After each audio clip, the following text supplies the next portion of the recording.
There is a certain natural phenomenon that you may or may not be familiar with, a facial expression made by the human when one of its number is holding and reading a book. The head is slightly raised, turned at 20 to 30 degrees from the forward, eyes widen slowly, pupils dilate, vision enhances, this followed by a momentary paralysis in which a number of subjects have recorded a feeling of, quote, loveliness. Here it is in its closest approximation.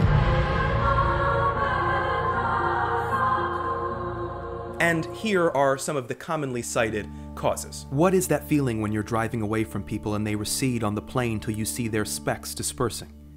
It's the too huge world vaulting us, and it's goodbye. But we lean forward to the next crazy venture beneath the skies.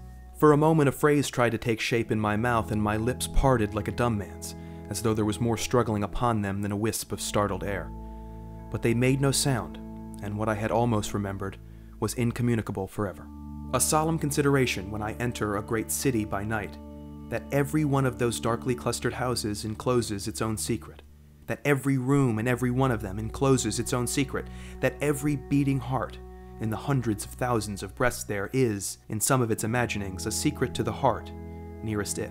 There are more things in heaven and earth, Horatio, than are dreamt of in your philosophy. Maybe you know the feeling, and if you do, you could, like I did, produce a list of quotes that triggers the same natural phenomenon in you. And knowing it, you know that these words don't just knock us around intellectually, but physically. They twist us into knots or untie the tightest ones within us. They put us face to face with our illusions, our bigotries, our preconceptions. You know that to grasp just one sentence of the very best writing is to grasp 1,000 sentences of great writing, which is to grasp 10,000 sentences of good writing. And in this way, great books are very expensive things. They come at the cost of thousands and thousands of sentences. They come at the cost of dozens of easier books and children's books and picture books and simple poems and sing-along songs. They come at the cost of a room to read. Room to Read promotes literacy around the world by building libraries and getting kids access to books, helping millions to put their very first down payments